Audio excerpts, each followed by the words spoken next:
Hi guys, welcome to our channel. This is Aditya from Aki Educare. আমরা বিভিন্ন subject নিয়ে এক একটা এপিসোড করছি। তো অলরেডি আমরা কম্পিউটার সায়েন্স এবং আইটি নিয়ে করেছি।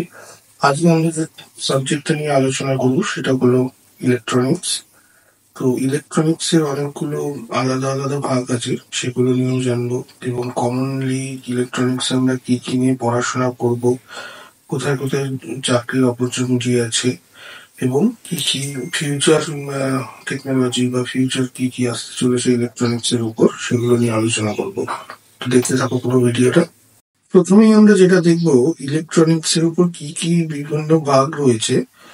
তো এক এক করে দেখে নেওয়া যাক। প্রথমে হচ্ছে electronics and communication engineering, ECE. তারপরে হচ্ছে EIE, electronics and instrumentation engineering.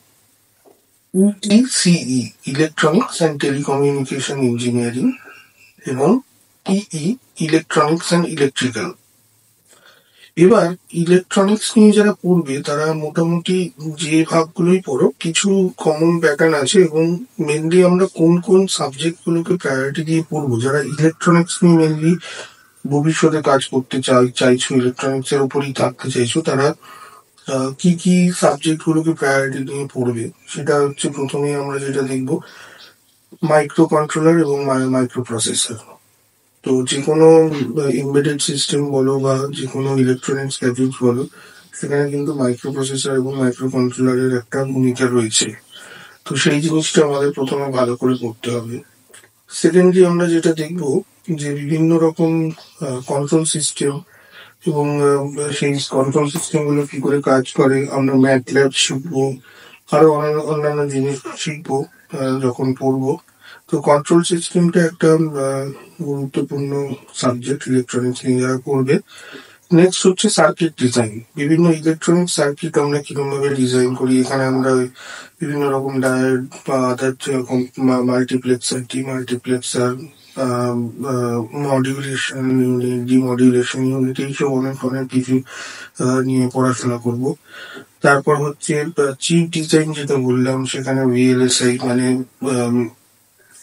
আরো ছোট ছোট ভাবে কি করে ন্যানো স্কেল, মাইক্রো স্কেলে আমরা বিভিন্ন রকম চিপ ডিজাইন করতে পারি, সেখানে কিরকম সার্কিট হবে, এই সমস্ত নিয়ে আমরা পড়াশোনা করব।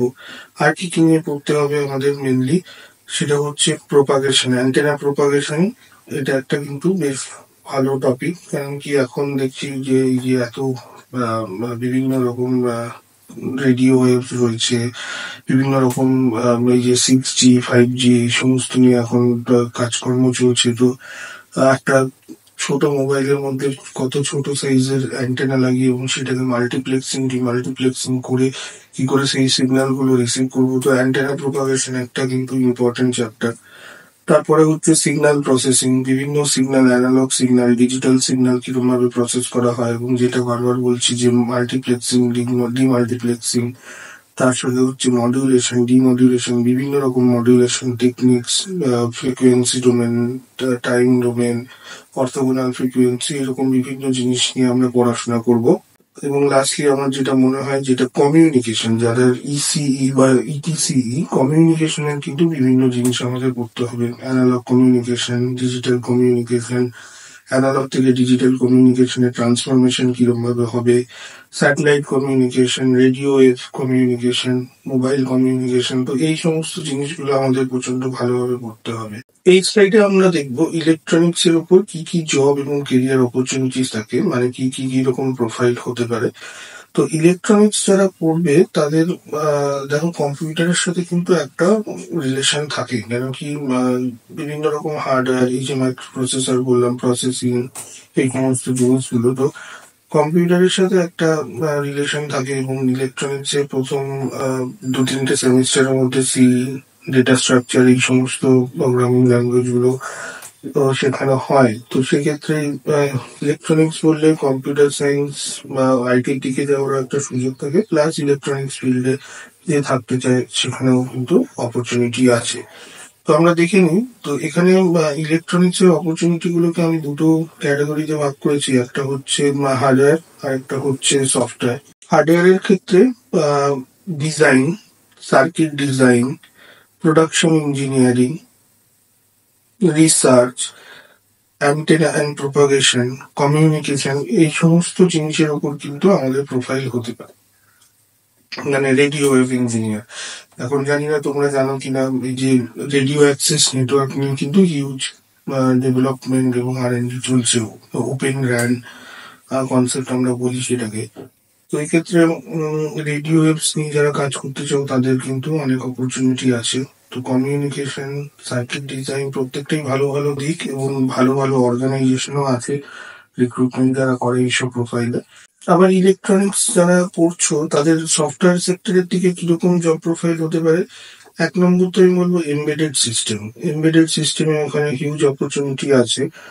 প্লাস যেগুলো নর্মাল সিএসআইটির ক্ষেত্রেও হয়, নেটওয়ার্ক ইঞ্জিনিয়ার, তারপর application developer, programmer, testing profile, এই সমস্ত জিনিসগুলো থাকছে। এছাড়াও সলিউশন আর্কিটেক্ট হতে পারো, যারা কমিউনিকেশনে খুব ভালো, যাদের কমিউনিকেশন এবং নেটওয়ার্কিং এই দুটো যারা ভালো করে জানো, তাদের ক্ষেত্রে এই একটা কিন্তু প্রোফাইল হতে পারে। তো পরবর্তী স্লাইডটা আমরা দেখে নিই কি আছে। পরবর্তী স্লাইডটা ইম্পর্টেন্ট খুবই, কারণ এখানে কি কি বিগ কোম্পানিজ আছে যারা রিক্রুটমেন্ট করে ইলেকট্রনিক্স অ্যান্ড কমিউনিকেশন বা ইলেকট্রনিক্স এর অন্যান্য প্রোফাইল গুলো থেকে। তো প্রথমে আমরা দেখে নিই, আমরা এখানে তিনটে ভাগে ভাগ করেছি রিক্রুটমেন্ট কোম্পানিজ গুলোকে। একটা হচ্ছে পাবলিক সেক্টর, একটা হচ্ছে প্রাইভেট সেক্টর, এবং আরেকটা হচ্ছে গভর্নমেন্ট সেক্টর। তো পাবলিক সেক্টরের ক্ষেত্রে কি কি অর্গানাইজেশন আছে যারা রিক্রুটমেন্ট করে। IOCL, Indian oil corporation, NTPC, DVC, ভেল, এই সমস্ত বড় বড় অর্গানাইজেশন গুলো আছে যারা রিক্রুটমেন্ট করে। এরপরে আমরা দেখি যে গভর্নমেন্ট সেক্টরে কি কি অর্গানাইজেশন আছে যারা রিক্রুট করে।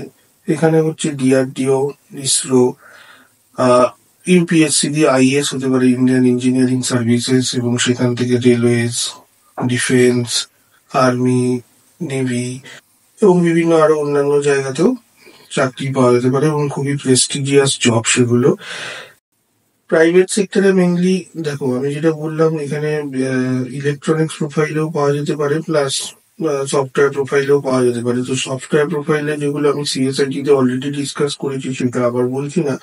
এখানে মেনলি আমাদের ইলেকট্রনিক্স প্রোফাইলের উপর যারা রিক্রুটমেন্ট করে সেক্ষেত্রে হচ্ছে স্যামসাং হয়ে যাবে, LG, তাছাড়াও আরো আছে Sony, IBM, Nokia, Ericsson, Siemens, Intel, Qualcomm, Texas Instruments, এরকম প্রচুর কোম্পানি আছে, এবং এরা কিন্তু প্রত্যেকেই বেশ ভালো ভালো প্যাকেজ দেয়। সুতরাং মানে ইলেকট্রনিক্স নিয়ে যারা পড়ছো তাদের কিন্তু বেশ ভালো অপরচুনিটি আছে। আর যদি তোমরা ইলেকট্রনিক্স নিয়ে পড়তে চাও আরো বেশি করে, সেক্ষেত্রে আমার মনে হয় এই স্ট্রিমগুলো, যেহেতু গভর্নমেন্ট সেক্টরে অপরচুনিটি থাকে অনেক, সেই জন্য আমার মনে হয় অনেকে চাইলে বিটেক করার পর এমটেকও করে নিতে পারো। ফাইনাল স্লাইড আজকে। তো এখানে আমরা দেখবো যে ফিউচার, মানে ফিউচার টেকনোলজি ইলেকট্রনিক্স প্রোফাইলে কি কি আছে। সেগুলো হলো nano technologies, nano electronics, artificial intelligence. তো আর্টিফিশিয়াল ইন্টেলিজেন্স কেন আমি বলছি, কেন কি আমি আগেও বলেছি অনেকবার বিভিন্ন ভিডিওতে, আর্টিফিশিয়াল ইন্টেলিজেন্সে শুধু সফটওয়্যার না, বিভিন্ন ইন্টারফেস আমাদের কিরম ভাবে বানাতে হবে, কিরম ভাবে আমরা মেশিনের সাথে ডেটাটা নেব। তো এই ইন্টারফেস বানানোর কাজগুলো কিন্তু মোস্টলি ইলেকট্রনিক্স, ইলেকট্রিক্যাল, এই সমস্ত স্ট্রিম থেকে যারা আসছে তাদের আহ, মানে প্রোফাইলের সাথে ম্যাচ করে, কারণ কি তারা হার্ডওয়্যারটাকে বেশি ভালো করে বোঝে, মেশিনকে ভালো করে বোঝে। যাই হোক, তারপর হচ্ছে smart and autonomous system, quantum computing, cyber security, robotics, 5G, 6G, এই সমস্ত কিছু নিয়ে কিন্তু অনেক বেশি, আরো বেশি করে ইনোভেশন হবে, আরো বেশি করে পড়াশোনা করা যেতে পারে। তো যারা এখন ভর্তি হচ্ছে এবং 4 বছর পর যারা পাস আউট হবে, তারা দেখবে হয়তো এই সমস্ত জিনিসগুলো কিছু কিছু আমাদের সিলেবাসেও তখন ইনক্লুড হয়ে যেতে পারে। তো আমরা নজর রাখবো এই সমস্ত জিনিসের উপর। তো ফ্রেন্ডস, কেমন লাগলো আমাদের আজকের ভিডিওটা। ইলেকট্রনিক্স নিয়ে যারা পড়তে চাইছো বা যারা অলরেডি পড়ছো, তারা হয়তো কিছু ইনফরমেশন পেলে। এরপরেও যদি তোমাদের কোনো গাইডেন্স লাগে বা অন্য কোনো ইনফরমেশন লাগে, অবশ্যই আমাদেরকে লিখে জানাতে পারো, এবং আমাদের হোয়াটসঅ্যাপেও মেসেজ করতে পারো। তো আমাদের চ্যানেলটাকে আরো বেশি করে শেয়ার করো, সাবস্ক্রাইব করো, লাইক করো, কমেন্ট করো। এবং দেখতে থাকো আঁকি এডুকেয়ার। আমরা আরো বিভিন্ন সাবজেক্ট নিয়ে আসছি কিছুদিনের মধ্যেই। তো পরপর এরকম সাবজেক্ট নিয়ে আমাদের বিভিন্ন ভিডিও বেরোতে থাকবে। আজকে এই পর্যন্তই। Thank you so much and stay tuned.